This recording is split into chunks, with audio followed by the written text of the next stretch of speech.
गुलाबो आपा सीधा टिकट खिड़की पर पहुंची। पीछे से आवाज आई, बीबी लाइन में लगिए।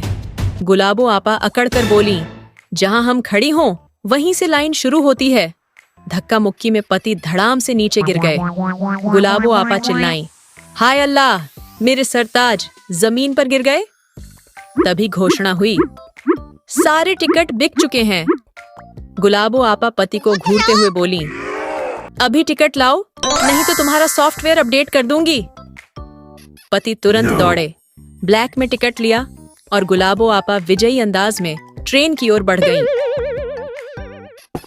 जैसे ही ट्रेन स्टेशन पर आई, लोग ऐसे दौड़े जैसे ड्राइवर ने जोर से कहा हो, पहले आओ पहले पाओ, वरना घर जाओ। गुलाबो आपा स्टेशन पर ऐसे उतरी जैसे कोई नवाबजादी लंदन से आई हो। हाथ में ब्रांडेड बैग, पीछे दुबला पतला शौहर जो ऐसा लग रहा था जैसे हवा चले तो उड़ जाएगा। जैसे ही ट्रेन दिखी, आपा की सारी तहजीब हवा हो गई। एकदम ओलंपिक की धावक बनकर दौड़ी और सीधा इंजन पर चढ़ गईं। लोग चिल्लाए, बीबी नीचे आइए, ये कोई हाथी की सवारी नहीं। गुलाबो आपा झूम कर बोली, अरे भाई, इंजन पर मजा आता है, सारे नजारे दिखते हैं, और वैसे भी मुझे ड्राइवर पर भरोसा नहीं, कहीं पिंडी की जगह जन्नत ना पहुंचा दे। 4 लोगों ने पकड़कर नीचे उतारा तो आपा सीधा दरवाजे में घुसने दौड़ी और बीच में फंस गईं। शौहर खींच रहा, कुल्ली हिला रहे, बच्चे नारे लगा रहे, अम्मा पेट अंदर करो। गुलाबो आपा चिल्लाईं, अरे इतने सालों से अंदर नहीं गया, आज कैसे जाएगा। मायूस होकर पीछे से चढ़ने भागी, मगर वहां भी फंस गईं। लोग चिल्लाए, बीबी छोड़ो, हाथी पर सफर कर लो। गुलाबो आपा गुस्से में, अरे ट्रेन पकड़ने आई हूँ, चिड़ियाघर थोड़ी। गुलाबो आपा के शौहर हांफते हुए बोले, यह ट्रेन पकड़ रहे हैं या भैंस को खोटी के साथ बांध रहे हैं। गुलाबो आपा ने टिकट झटके से लहराया और कुल्ली को दिखाते हुए बोली, असली है, हम नवाबी लोग हैं, फ्री में सफर नहीं करते। बड़ी मुश्किल से अंदर घुसी, नारा मारा, ये लो, मैं जीत गई। शौहर बोले, ट्रेन पकड़ी नहीं, ट्रेन ने तुम्हें पकड़ लिया। खूबसूरत पेड़ों के बीच से गुजरती हुई ट्रेन जैसे प्रकृति की खूबसूरत तस्वीरें चुन रही हो। हर पेड़ की सरसराहट में एक नया आनंद था। गुलाबो आपा ट्रेन की सीट पर ऐसे बैठी जैसे कोई महारानी अपने शाही तख्त पर बैठी हो। बहुत खुश थीं, और भाई क्यों ना हो, आखिरकार वो अपनी अम्मा के घर ईद मनाने जो जा रही थीं। एक तो कराची से रावलपिंडी तक का लंबा सफर, और ऊपर से मूड ऐसा जैसे किसी शाही बारात में निकली हों। दाईं तरफ बैठे बुजुर्ग से बोली, बाबा जी माशाल्लाह, आपकी उम्र देखकर लग रहा है कि पहली रेलगाड़ी का फीता भी आपने ही काटा होगा। सामने बैठी महिला को देखकर बोली, बहन आप इतनी गंभीर क्यों हैं? कहीं सच में किराया खुद तो नहीं दिया? ये सुनते ही पूरे डिब्बे में ऐसा ठहाका गूंजा जैसे किसी ने ईदी बांटने का ऐलान कर दिया हो। ट्रेन अपनी पूरी खूबसूरती के साथ आगे बढ़ रही थी, जैसे हर पल एक नई कहानी बन रही हो और प्रकृति का हर दृश्य उसके रास्ते की पूरी करता हो। ट्रेन की बोगी में गुलाबो आपा जोर लगाकर सामान ऊपर रखने में लगी थीं। नीचे बाबा जी अपनी कमजोर हड्डियों के साथ गंभीर होकर बैठे थे। अचानक ट्रेन को जोरदार झटका लगा, बाबा जी फिसलकर नीचे गिर गए। अगले ही पल गुलाबो आपा का संतुलन बिगड़ा और वे सीधे ढप से बाबा जी पर जा गिरीं। बाबा जी के मुंह से एक जोरदार हाय मेरी पसली निकला। आंखें बंद करके कराहते हुए बोले, बीबी मैं पहले ही एक पसली पर जिंदा था, वो भी तुमने तोड़ दी। तुम तो मस्ताया हुआ हाथी लगती हो, तुम एक तेजगाम ट्रेन की तरफ मेरे ऊपर गिरी हो। सभी यात्री हंसी में लोटपोट हो गए और गुलाबो आपा घबरा कर बोली, अल्लाह की कसम, ये तो हादसा था। ट्रेन हर बड़े खेतों के बीच से गुजरती हुई एक खूबसूरत दृश्य पेश कर रही थी, जैसे जमीन का हर कोना अपनी रंगीनियों के साथ इसमें मिल रहा हो। गुलाबो आपा की सीट जब अलग बोगी में मिली तो जैसे भारी हलचल मच गई हो। हर थोड़ी देर में वह दरवाजे पर आकर ऐसे झांकती जैसे कोई कुर्बानी से पहले भागा हुआ हाथी ढूंढ रही हो। उनके पति भी चलते हुए ट्रेन में जान जोखिम में डालकर दौड़ते हुए आते, जैसे अगर एक बार न पहुंचे तो राज ही खतरे में पड़ जाए। यात्री हैरान थे, ये प्यार की सीमा है या कोई युद्ध अभ्यास हो रहा है। चलती ट्रेन। गुलाबो आपा आराम से बैठी हैं, लेकिन चेहरे पर बेचैनी। आसपास औरतें गपशप में लगी हैं। अचानक गुलाबो आपा खिड़की से झांक कर जोर से आवाज देती हैं, गुलाबो आपा, अजी सुनते हो? अगली बोगी की खिड़की से नवाब साहब का सिर बाहर आता है, जैसे कोई दही जमाने के बाद चेक कर रहा हो। नवाब साहब, हाँ बेगम, खैरियत? गुलाबो आपा, बस ऐसे ही देखना था जिंदा हो या नहीं। नवाब साहब हल्का सा आंखें घुमाकर वापस चले जाते हैं, मगर किस्मत को आराम कहाँ। गुलाबो आपा फिर आवाज लगाती हैं, अजी गुड्डू के अब्बा, एक बात सुनो। नवाब साहब झुंझलाकर फिर खिड़की से बाहर झांकते हैं, जैसे किसी ने सेल में आखिरी जोड़ा देखने के लिए बुलाया हो। नवाब साहब, अब क्या हुआ? गुलाबो आपा, गुड्डू परेशान कर रहा है, देखो तो जरा। गुड्डू के अब्बा गुड्डू को डांटते हैं और वापस चले जाते हैं। गुलाबो आपा फिर बुलाती है, गुलाबो आपा, अजी बाजार के चोर की तरह कहाँ गायब हो गए?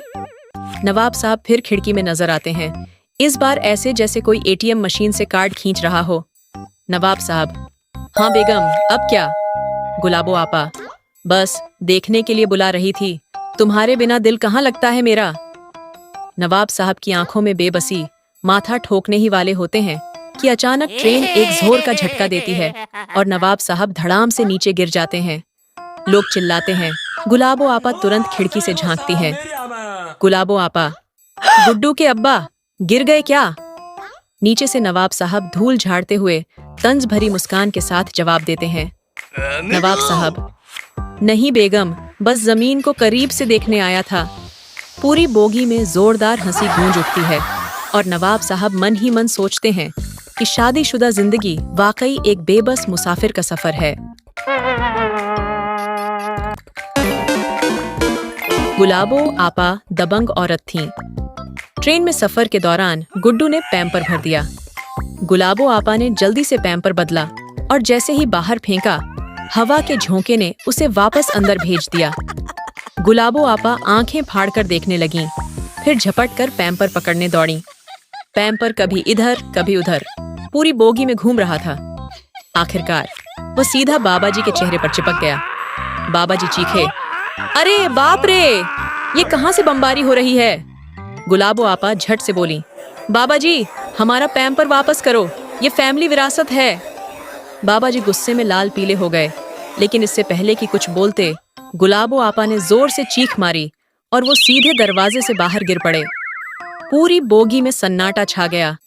गुलाबो आपा ने जल्दी से बाबा जी को अंदर खींच लिया। बाबा जी कांपती आवाज में बोले, ये ट्रेन है या कोई सर्कस? खूबसूरत पहाड़ों के बीच अपनी पूरी शान के साथ ट्रेन गुजरती, जैसे यह प्रकृति की महानता का एक जीवित उदाहरण हो। गुलाबो आपा खिड़की के पास ऐसे विराजमान थीं जैसे दिल्ली के तख्त की मालिक हों। अचानक लड्डू की खुशबू नाक में घुसी, पेट ने बगावत कर दी। अभी नहीं खाया तो कभी नहीं मिलेगा। झट से कूदी, जमीन हिली, प्लेटफॉर्म पर खड़े लोग समझे भूकंप आ गया।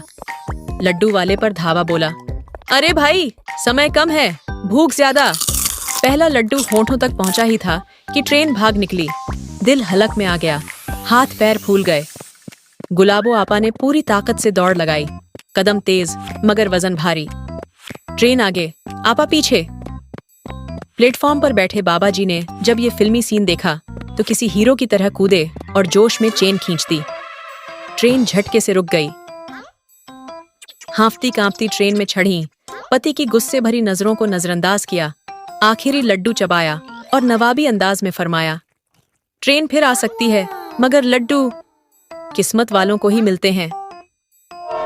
ताजी हवा में लिपटी हुई ट्रेन पुल पर से गुजरती, जैसे हवा की हर हलचल उसकी गति में शामिल हो। ट्रेन में गुलाबो आपा नवाबी अंदाज में हाथ में पंखा झलते बैठी हैं कि अचानक कुछ कव्वाल जोर जोर से गाते हुए अंदर आते हैं। कव्वाल, हो अली अली। गुलाबो आपा का चेहरा ऐसे बन जाता है जैसे किसी ने उनकी बिरयानी की प्लेट से बोटी चुरा ली हो। गुलाबो आपा, नाक चढ़ाते हुए। ये कव्वाली है या किसी ने मुर्गे की गच्ची मरोड़ दी है? कव्वाली तो हम नवाबों की महफिलों में गाई जाती है। हटो, अभी तुम्हें असली कव्वाली सिखाती हूँ। गुलाबो आपा झपट कर एक कव्वाल के गले से ढोल खींचती है। दोनों हाथ आसमान की तरफ उठाकर बोलती हैं, गुलाबो आपा, या अल्लाह मदद, आज नवाबी इज्जत का सवाल है। फिर वो बेधड़क ढोल पीटती हैं। हारमोनियम के सारे बटन एक साथ दबा देती हैं और इतनी बेसुरी आवाज में गाने लगती हैं कि खुद ही झूमने लगती हैं। कव्वाल पहले हैरानी से एक दूसरे को देखते हैं, फिर जोर जोर से हंसने लगते हैं। कव्वाल हंसते हुए, बीबी जी, आप कव्वाली कर रही हैं या सच में किसी ने मुर्गे की गच्ची मरोड़ दी है? गुलाबो आपा का गुस्सा 7वें आसमान पर पहुंच जाता है। वो कव्वाल को खींचकर खिड़की के पास ले जाती है और जोरदार लात मारकर बाहर फेंक देती है। फिर हाथ झाड़कर पंखा झलती है और फखरिया अंदाज में गर्दन अकड़ाते हुए कहती हैं, गुलाबो आपा, हम तो बड़े बड़े उस्तादों के भी उस्ताद हैं, तुम क्या चीज हो? ट्रेन पुल पर से गुजरती हुई, जिसकी खिड़कियों से बच्चे बाहर झांक रहे थे, उनकी मुस्कान और खुशी की चमक दृश्य को और भी आकर्षक बना रही थी। ट्रेन हल्के हल्के झटकों के साथ चल रही है। गुलाबो आपा शर्मीली नजरों से सामने बैठे बाबा जी को देख रही हैं। बाबा जी बड़े ध्यान से तस्बीह घुमा रहे हैं, लेकिन उनकी कनखियों से सारा ध्यान गुलाबो आपा पर ही है। गुलाबो आपा दिल में सोचते हुए, हल्की मुस्कान दबाते हुए, अरे बाबा जी का ध्यान लगता है अल्लाह से ज्यादा मुझ नाचीज पर है, कहीं मुझ पर दिल ना हार बैठे। इतने में पास बैठी खाला, जो ऊँघ रही थीं, अचानक अपना सिर गुलाबो आपा के कंधे पर रख देती है। गुलाबो आपा घबराकर उन्हें झकझोरती हैं। गुलाबो आपा परेशानी में धीरे से, खाला, होश में आओ, कहीं ऐसा न हो कि झटका लगे और मैं उछलकर सीधा बाबा जी की गोद में जा गिरूं, जो कब से मुंतजर बैठे हैं। ये सुनते ही बाबा जी के हाथ से तस्बीह गिर जाती है। वे तुरंत सीधे होकर आंखें फाड़कर बोलते हैं, बाबा जी, हड़बड़ाकर कांपती आवाज में, ला हौल वला खुव्वत इल्ला बिल्लाहिल अलील अजीम। सब जोर जोर से हंसने लगते हैं। ट्रेन अपनी पूरी खूबसूरती के साथ आगे बढ़ रही थी, जैसे हर पल एक नई कहानी बन रही हो और प्रकृति का हर दृश्य उसके रास्ते की पूरी करता हो। ट्रेन का डिब्बा, हल्की रोशनी, सन्नाटा, ज्यादातर यात्री गहरी नींद में हैं। अचानक दरवाजा धीरे से खुलता है।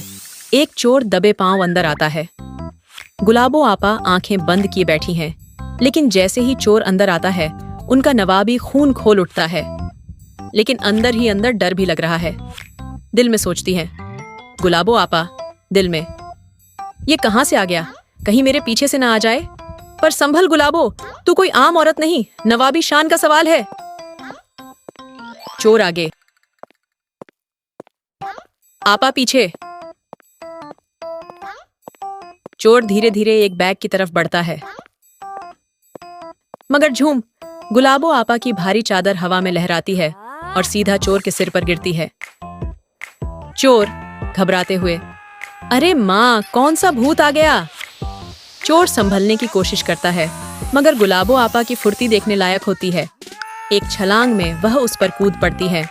चोर दबे हुए, चिल्लाते हुए, अरे बाप रे, ये क्या मुसीबत आ गई, मेरी पसलियां तोड़ डाली।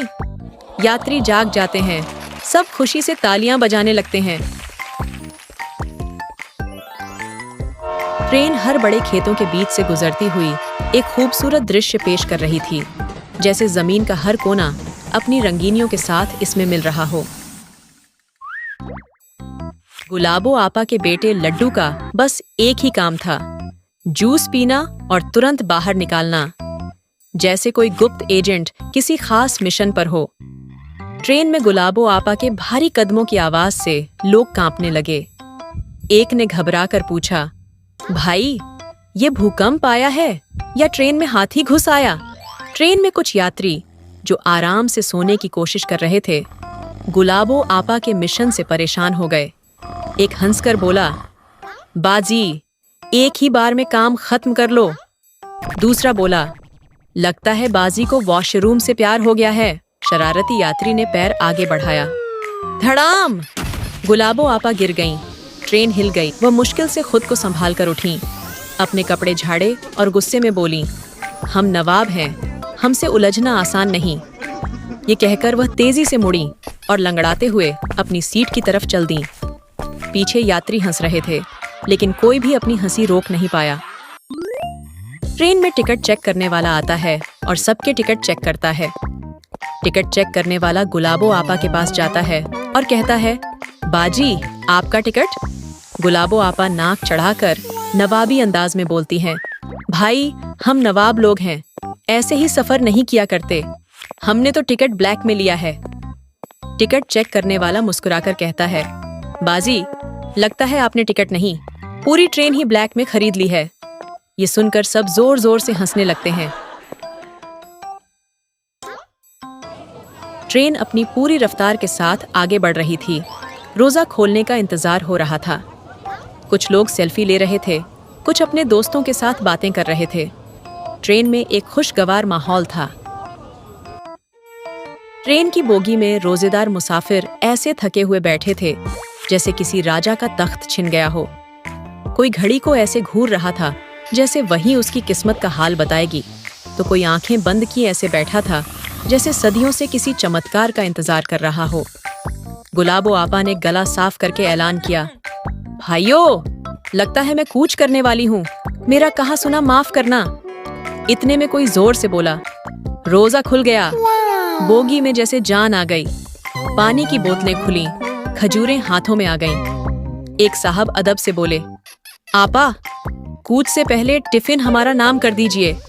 गुलाबो आपा गुस्से में उठते हुए बोली, अरे पगले, भूख ने तुम्हारी अक्ल भी छीन ली है क्या? मैं कूच करने से पहले सिर्फ दुआ की बात कर रही थी, वसीयत की नहीं। बोगी में सब रोजा खोलकर ऐसे बैठे थे जैसे चांद नहीं, मुफ्त बिरयानी की देग उतरने का इंतजार हो। बाबा जी, जो रेडियो कान से लगाए खड़े थे, अचानक ऐसे चीखे जैसे रेडियो में करंट आ गया हो, चांद नजर आ गया। बस फिर क्या, सब ऐसे खुश हुए जैसे सरकार ने ऐलान कर दिया हो कि अब बिजली का बिल सिर्फ बच्चों की ड्राइंग में आएगा। गुलाबो आपा ने साथ बैठी खाला को ऐसे झप्पी डाल दी जैसे चांद रात पर नहीं, रेसलिंग के रिंग में खड़ी हों। खाला चिल्लाती रह गईं, बीबी, ये चांद रात है या WWF का फाइनल मैच? आपा हंसते हुए बोली, चांद रात पर मोहब्बत दिखा रही हूँ, गला नहीं दबा रही। इधर लड़कियां मेहंदी लगाने बैठीं, आपा ने भी मेहंदी लगाई। इतने में चूड़ी बेचने वाला आया, चूड़ी ले लो, रंग बदलने वाली चूड़ी। आपा ने फटाफट उठा ली, हाथ घुमाकर बोली, हाय, इसकी रंगत तो सास के मूड की तरह बदल रही है। इतने में ट्रेन एक झटके से रुकी।